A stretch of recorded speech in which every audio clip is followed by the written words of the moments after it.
نور الہدیٰ نے باقی کے 2 چارٹس بھی کھول کر پہلے سے کھلے چارٹس پر برابر برابر رکھ دیے۔ اور یہ دونوں آفس کی بلڈنگ کے نقشے ہیں، 2 آفس بنوائیں گے؟ اس کے پوچھنے پر نور الہدیٰ مسکرا دیے۔ نہیں، آفس تو ایک ہی ہوگا، یہ نقشے 2 الگ انجینئرز نے بنائے ہیں اور یہ دونوں ہی اتنے اچھے ہیں کہ میں کسی ایک کا انتخاب کرتے ہوئے کنفیوز ہو رہا ہوں۔ ذرا تم بتاؤ ان میں سے کون سا نقشہ زیادہ بہتر ہے؟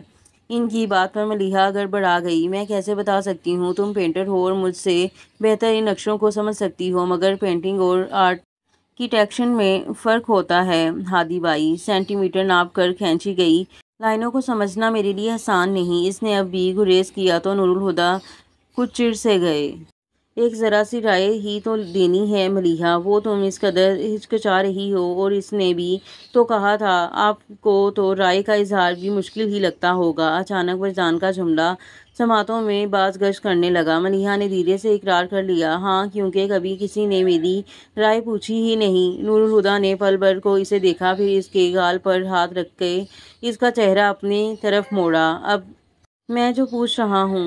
کچھ پل یوں ہی خاموشی کی نظر ہو گئے، پھر ملیحہ نے ان کے چہرے سے نظر ہٹا کر نقشوں کو دیکھا اور کچھ دیر غور کرنے کے بعد ایک نقشہ ان کی طرف کیا۔ نور الہدیٰ نے اسے نقشے کو دیکھا اور توصیفی انداز میں کہا، اور تم کہتی ہو تمہیں سینٹی میٹر ناپ کر کھینچی گئی لائنوں کی سمجھ نہیں؟ وہ ان کی بات کو انسنی کرتے ہوئے پوچھنے لگی، آپ نے یہ نقشے ابھی اپروو نہیں کروائے؟ تم سے اپروو کروائے بغیر میں انہیں اپروول کے لیے کیسے بھیج سکتا تھا؟ چارٹس کو رول کر کے ربر بینڈ چڑھاتے وہ سرسری سے انداز میں بول رہے تھے۔ ملیحہ نے ان کی طرف دیکھا اور بس دیکھ کر رہ گئی۔ اگلی دوپہر کھانا کھاتے ہوئے نور الہدیٰ بابا جان سے کہنے لگے، میں سوچ رہا تھا آج شام کو منیر ماموں کی طرف چلا جاؤں۔ خیریت؟ انہوں نے پوچھا۔ کچھ لیگل معاملات پر مشوروں کی ضرورت آن پڑی ہے، پھر کمپنی کی رجسٹریشن کے پیپرز بھی بنوانے ہیں۔ منیر ماموں وکیل ہیں، سوچا ان سے ہی بات کروں۔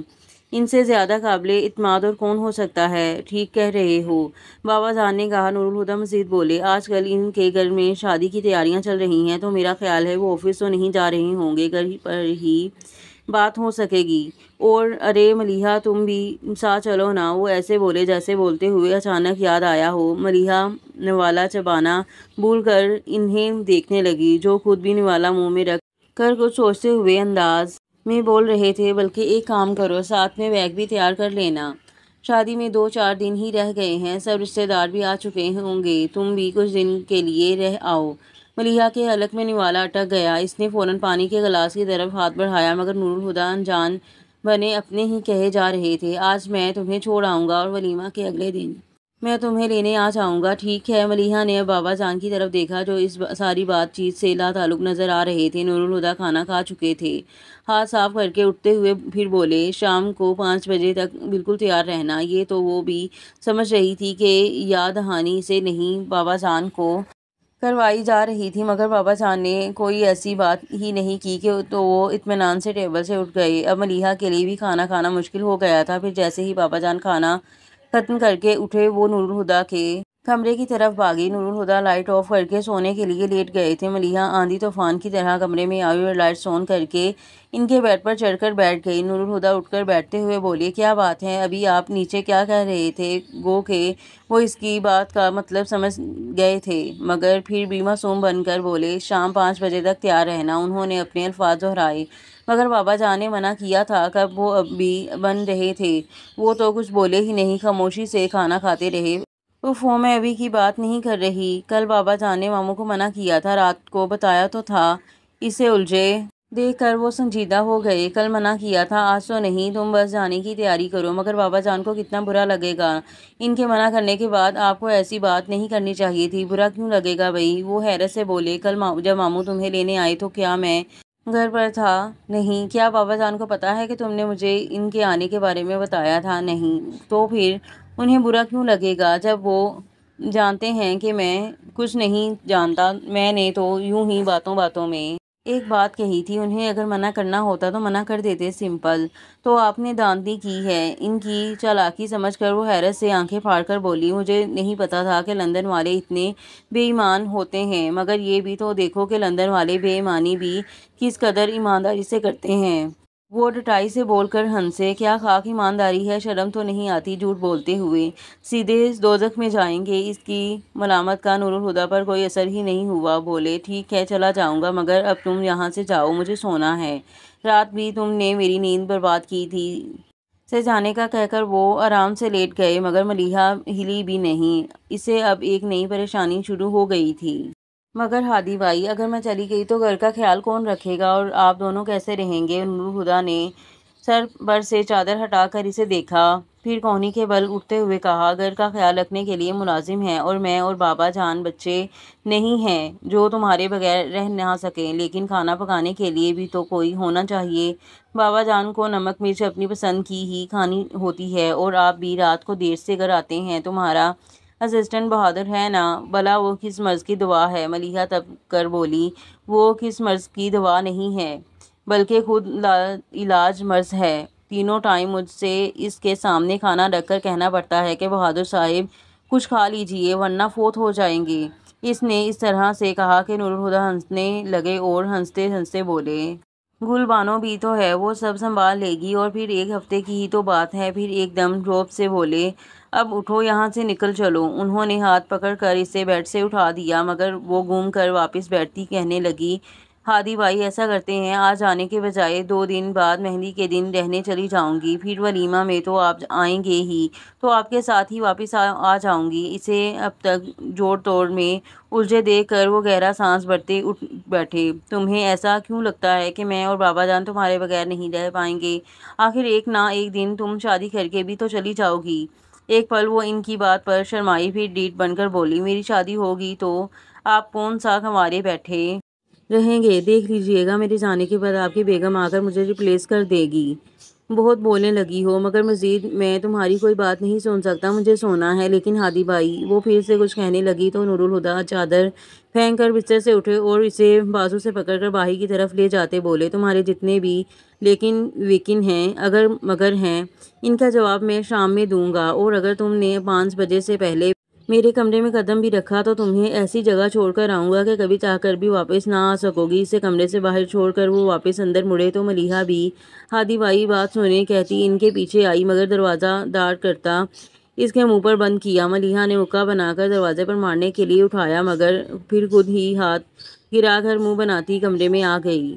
کمرے میں آ کر اس نے اپنا بیگ تیار کیا، پھر شام کے لیے کپڑے نکال کر پریس کیے۔ ٹھیک 5 بجے وہ تیار ہو کر نور الہدیٰ کے کمرے کے دروازے پر دستک دے رہی تھی۔ ان کی آواز پر وہ دروازہ کھول کر اندر آ گئی۔ نور الہدیٰ بلیک ڈریس، پینٹ پر بلیک ہی شرٹ پہنے، گلے میں ایک مہرون اور دوسری براؤن ڈوسٹ والی ٹائی لٹکائے ڈریسنگ کے سامنے کھڑے تھے۔ اسے دیکھ کر بولے، ملیحہ ذرا بتانا تو دونوں میں سے کون سی ٹائی زیادہ سوٹ کرے گی؟ بیگ وہیں سائڈ میں رکھتے ہوئے وہ ان کی طرف دیکھ کر بولی، آپ ہر بات میں میری رائے لینا ضروری کیوں سمجھتے ہیں؟ انہوں نے دوبادو جواب دیا، اور تم ہر بات میں بحث کرنا کیوں ضروری سمجھتی ہو؟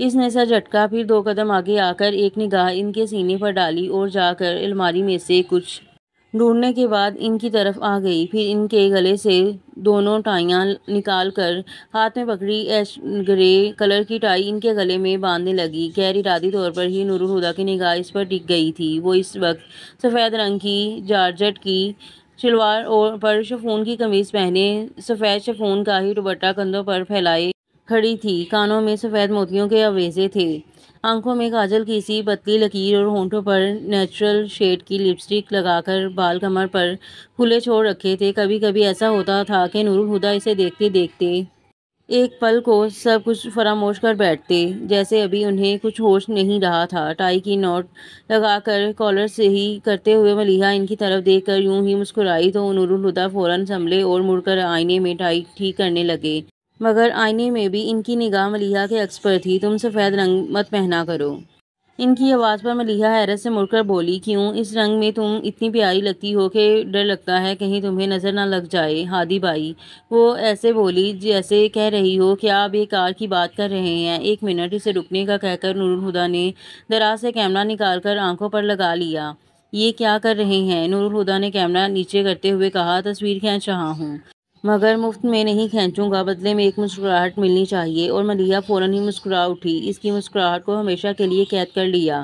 پھر بابا جان کے کمرے کی طرف آ گئے۔ وہ دروازے کی طرف ہی متوجہ تھے۔ نور الہدیٰ سے ایک قدم پیچھے اندر آتی ملیحہ نے انہیں دروازے کی طرف دیکھتے پایا تو گھبرا کر نور الہدیٰ کا ہاتھ تھام لیا۔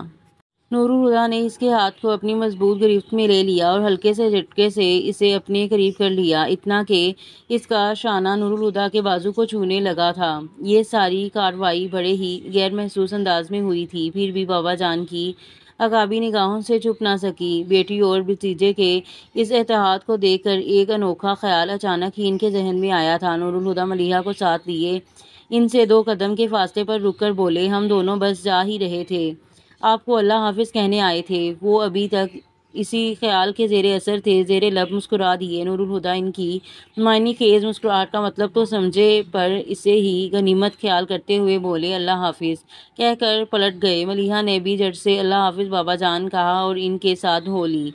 نور الہدیٰ کو دھیان بھی نہیں رہا تھا کہ کمرے سے نکلتے وقت بھی ملیحہ کا ہاتھ ان کے ہاتھ میں تھا اور بابا جان نے باہم تھامے ہوئے ان ہاتھوں کو دیکھتے ہوئے اپنے خیال کو فیصلے میں بدل دیا تھا۔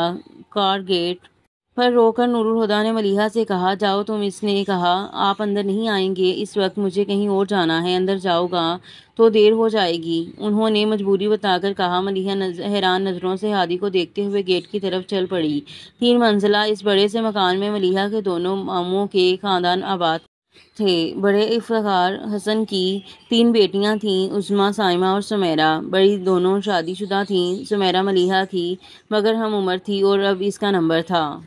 چھوٹے ماموں منیر حسن کے سب سے بڑے بیٹے آفاق تھے، جن کی سمیرہ کے ساتھ شادی ہونی تھی۔ ان سے چھوٹی گوہر شادی شدہ تھی اور پھر صمد تھا، جو ملیحہ اور سمیرہ کا ہم عمر تھا، اور اس سے چھوٹی ارم تھی، جس نے ڈور بیل کی آواز پر گیٹ کھولا تھا۔ پھر ملیحہ کو دیکھ کر ہائے ملیحہ آپی آپ کہہ کر اس سے لپٹ گئی، پھر فوراً ہی الگ ہو کر اندر سب کو بتانے بھاگ گئی۔ ملیحہ نے گیٹ بند کیا اور بیگ اٹھا کر بڑا سالون پار کر کے دلان تک پہنچی تو سب گھر والے اس کے استقبال کو آ پہنچے تھے۔ سب سے پہلے ان کی نظر خالہ پر پڑی۔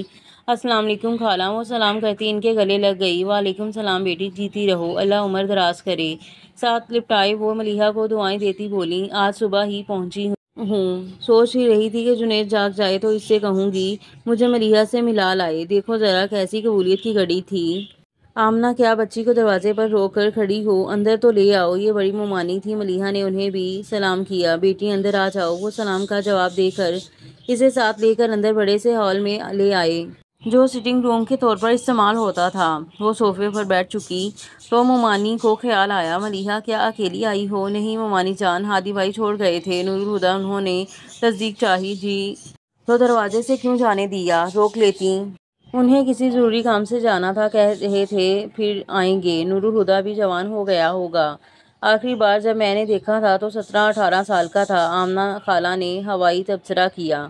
چھوٹی مومانی بولیں، ایسا ویسا آپا، نگاہ نہیں ٹھہرتی، فریاد ہوتی، آج تو بیٹے کا صدقہ نکالتی، آخر پالنے والی تو وہی تھی، اللہ جنت نصیب کرے۔ اس نے کبھی اپنے پرائے کا فرق نہیں کیا، تبھی تو نور الہدیٰ نے اس کے گھر سے رشتے جوڑ رکھے ہیں۔ لندن سے آتے ہی دوسرے دن ماموں کو سلام کرنے گھر آیا تھا، پھر ملیحہ سے بولیں، بھائی صاحب کیسے ہیں؟ ٹھیک ہیں۔ آفاق بھائی نظر نہیں آ رہے، اپنے کسی دوست کی تلاش میں نکلے ہیں۔ اور سمیرہ؟ اس نے مزید پوچھا۔ اپنے کمرے میں ہے، جب سے مایوں بیٹھایا ہے سارا وقت سوتی رہتی ہے، کہتی ہے فارغ بیٹھے اور کیا کروں، میں اسے دیکھتی ہوں۔ وہ دروازے کے ساتھ موجود سیڑھیاں چڑھتی اوپر سمیرہ کے کمرے میں آ گئی۔ سنا تھا شادی قریب ہو تو راتوں کی نیند اڑ جاتی ہے، پر یہاں تو دن بھی خواب خرگوش کے مزے لیے جا رہے ہیں، اس نے کہتے ہوئے ذرا سا چادر کو کھینچا جسے بنا کر واپس آن لیا گیا۔ گوہر کی بچی، تمہیں کہا نا میں نہیں اٹھوں گی، جو بکواس کرنی ہے کر لو، ابھی شادی ہوئی بھی نہیں اور حواس اس قدر معطل ہیں کہ میری آواز بھی پہچانی نہیں جا رہی، شادی کے بعد تو شکل بھی نہیں پہچانو گی۔ چادر تلے ٹھنکنے کے آثار نمودار ہوئے، پھر ایک آنکھ نکال کر باہر جھانکا اور ملیحہ پر نظر پڑتے ہی یہ تم ہو کہہ کر چادر پھینکتی وہ دیوانہ وار ملیحہ سے لپٹ گئی۔ سمیرہ بس کرو، پسلیاں توڑو گی۔ ملیحہ نے بمشکل اسے خود سے الگ کیا، وہ الگ تو ہو گئی پر اسے زور کا ہاتھ مار کر بولی، بدتمیز، جب ابو اور چاچو تمہیں لینے گئے تھے تب کیوں نہیں آئی؟ اب آ گئی ہوں نا، وہ متانت سے بولی، اب بھی نہیں آتی تو میں تمہیں جان سے مار دیتی۔ اتنے میں ایک بچہ بھاگا آیا اور بولا، خالہ ماما کہہ رہی ہیں آ کر چائے پی لیں۔ اور بول کر واپس بھاگ گیا۔ چلو، ملیحہ نے اسے بھی ساتھ اٹھایا۔ صرف تمہیں بلایا ہے، میرے تو باہر نکلنے پر پابندی ہے کہ خدا نخواستہ آفاق صاحب کی نظر پڑ گئی تو ان کے ایمان کو شدید خطرات لاحق ہو جائیں گے۔ وہ ویسے سخت نا انصافی ہے، انہیں بھی کمرے میں بند کر دینا چاہیے، آخر ہم بھی صاحب ایمان ہیں۔ اس کے جلے کٹے انداز پر ہنستے ہوئے ملیحہ نے کہا، تمہارے ایمان کا بھی خیال ہے، اسی لیے تو کمرے میں بٹھایا ہے، تو کیا فائدہ، میں کھڑکی میں سے انہیں آتے جاتے دیکھ لیتی ہوں۔ کیا؟ ملیحہ نے آنکھیں پھاڑ کر اسے دیکھا تو وہ رٹائی سے ہنسنے لگی۔ بہت بے شرم ہو، پھر اٹھتے ہوئے بولی، ابھی آ کر تمہیں دیکھتی ہوں۔ چائے کے دوران ہی مغرب کا وقت ہو گیا، باقی سب لوگ نماز پڑھ ہی رہے تھے کہ وہ نماز پڑھ کر دالان میں بچھے درخت پر آ کر بیٹھی۔ دونوں پاؤں سینڈل سے آزاد کر کے اوپر اٹھائے وہ فرصت سے بیٹھ گئی۔ آسمان کا رنگ گہرا ہونے لگا تھا، دور کہیں کچھ پرندے اپنے آشیانوں تک پہنچنے کی کوشش میں اڑے جا رہے تھے۔ وہ فارغ بیٹھی ان پرندوں کو دیکھتی رہی، پھر یوں ہی بھٹکتی اس کی نظر تخت پر کچھ ہاتھ کے فاصلے پر رکھے دوپٹے پر پڑی، جس پر کچھ دیر پہلے سائمہ لیس ٹانک رہی تھی۔ کرنے کو اور تو کچھ تھا نہیں، لیس اور دوپٹہ اٹھایا اور ٹانکنے لگی۔ گیٹ کا دروازہ کھول کر کوئی اندر آیا تھا، ملیحہ نے دھیان نہیں دیا۔ اتنی سی دیر میں ہی وہ سمجھ گئی تھی یہ آمد و رفت بھی شادی کے ہنگاموں کا ہی ایک حصہ ہے۔ اندر آنے والا شام کے دھندلکے میں دالان کی روشنی میں تخت پر بیٹھی سوئی دھاگے میں الجھی لڑکی کو دیکھ کر پہلے تو آگے بڑھنے لگا، پھر کچھ شک سا ہوا تو اس کے چہرے کی طرف دیکھا۔ آپ خیریت بری؟ اس آواز پر ملیحہ سمجھی تو نہیں مخاطب وہ تھی، پھر بھی سر اٹھا کر دیکھا تو چاکلیٹ کلر کے شلوار قمیض میں ملبوس وجدان کو دیکھ کر حیرت کچھ اس طرح غالب آئی کہ احساس بھی نہیں ہوا، اور سوئی دوپٹے میں سے گزارنے کے بجائے سیدھی بائیں ہاتھ کے انگوٹھے میں گھسا دی۔ ملیحہ کا تو انگوٹھے میں اٹھتی ٹھیسوں کی طرف دھیان بھی نہیں گیا تھا۔ وجدان نے اس کے انگوٹھے سے خون کے قطرے کو ابھرتے دیکھا تو سر جھٹکتا اس کے پاس چلا آیا۔ یہ آپ نے کیا کیا؟ وہ اس سے ملامت کرتا اس کے سامنے گھٹنا زمین پر ٹکاتا ہوا بیٹھا اور اس کا ہاتھ تھامنے کو ہاتھ بڑھایا تو ملیحہ نے کرنٹ کھا کر اپنا ہاتھ پیچھے کر لیا۔ وجدان نے سر اٹھا کر اس کی طرف دیکھا، پھر جیب سے رومال نکال کر اس کی طرف بڑھایا۔ اسے تو لے سکتی ہیں۔ ملیحہ نے کچھ ہچکچاہٹ کے بعد رومال لے لیا۔ رومال سے خون صاف کرتے ہوئے اس نے وجدان کو کہتے سنا، آپ نے لائبریری پر آنا کیوں چھوڑ دیا؟ ملیحہ نے چونک کر اسے دیکھا۔ آپ کو کیسے پتا ہے؟ وہ کچھ بھی بولے بغیر مسکرایا تو ملیحہ نے آنکھیں پھیلا کر اسے دیکھا۔ تو آپ روز وہاں جاتے ہیں؟ میرا مطلب ہے 2 مہینے سے آپ کیسے؟ وہ بے ربط انداز میں بول رہی تھی۔ وجدان کی مسکراہٹ کچھ اور بھی گہری ہو گئی۔ مجھے یقین تو نہیں ہے مگر یہی سچ ہے، میں تیرے واسطے عمریں گزار سکتا ہوں۔ یہی نہیں کہ مجھے جیتنے کی خواہش ہے، میں تیرے واسطے خود کو بھی ہار سکتا ہوں۔ ملیحہ دم بخود سی بیٹھی تھی اور وجدان بھی جیسے ان پھلوں کے شہر سے نکلنا نہیں چاہتا تھا۔ وجدان! اس ایک پکار نے طلسم توڑ دیا۔ وہ دونوں ایک دم سے ہوش میں آ گئے۔ وجدان نے گردن گھما کر آواز کی سمت دیکھا۔ گیٹ سے اندر آتا آفاق اسے دیکھ کر حیران ہوا۔ تم یہاں ہو اور میں تمہیں سارے شہر میں تلاش کر رہا ہوں۔ ملیحہ نے آفاق کو دیکھا اور پھر وجدان کو۔ سرشام ایک شخص ملیحہ کے سامنے گھٹنوں کے بل نیاز منڈی سے بیٹھا تھا۔ یہ سچویشن کسی حد تک قابل اعتراض تو تھی، اس خیال سے وہ کچھ شرمندہ بھی تھی، مگر وجدان کے چہرے پر اسے کسی قسم کی گھبراہٹ کے آثار نظر نہیں آئے۔ وہ اطمینان سے اٹھ کر آفاق سے گلے ملا جو شکوہ کر رہا تھا، کہاں ہوتے ہو یار، نظر ہی نہیں آتے۔ پاپا بھی تمہاری گمشدگی سے کافی ناراض ہیں۔ صبح تو انہوں نے باقاعدہ حکم ہی دے ڈالا کہ تمہیں کہیں سے بھی برآمد کروں۔ کوئی خاص وجہ؟ کسی کیس کے سلسلے میں وہ تم سے مشورہ کرنا چاہتے ہیں۔ وجدان اچھل پڑا۔ ایڈوکیٹ منیر حسن کو مشورے کی ضرورت ہے؟ وہ بھی میرے مشورے کی؟ کچھ ایسا کہو جسے میں مان بھی لوں۔ سیریسلی یار، پاپا تمہیں بہت مانتے ہیں، اور جب سے میں نے ان کی لیگل فرم جوائن کرنے کی بجائے لیگل ایڈوائزر کی جاب کی ہے، تیرے نام سے مجھے طعنے بھی سننے پڑتے ہیں۔ چل اندر تو آ۔ آفاق اسے ساتھ لیے اندر چلا گیا۔ ملیحہ جہاں تھی وہیں بیٹھی رہ گئی۔ آفاق نے اسے مکمل طور پر نظر انداز کر دیا تھا، حالانکہ وہ سامنے ہی بیٹھی تھی اور یہ ممکن نہیں تھا کہ آفاق نے اسے نہ دیکھا ہو، مگر جس طرح اس نے ملیحہ کی اندیکھی کی تھی ملیحہ کو بہت عجیب لگا تھا۔ ملیحہ! یہاں کیوں بیٹھی ہو؟ وہاں ہال میں سب ڈھولک کا پروگرام بنائے تمہارے انتظار میں ہیں، اٹھو شاباش۔ سائمہ آ کر اس کے برابر بیٹھتے ہوئے بہت پیار سے بولی، پھر اس کا ہاتھ تھام کر اپنے ساتھ اٹھاتی اندر لے آئی۔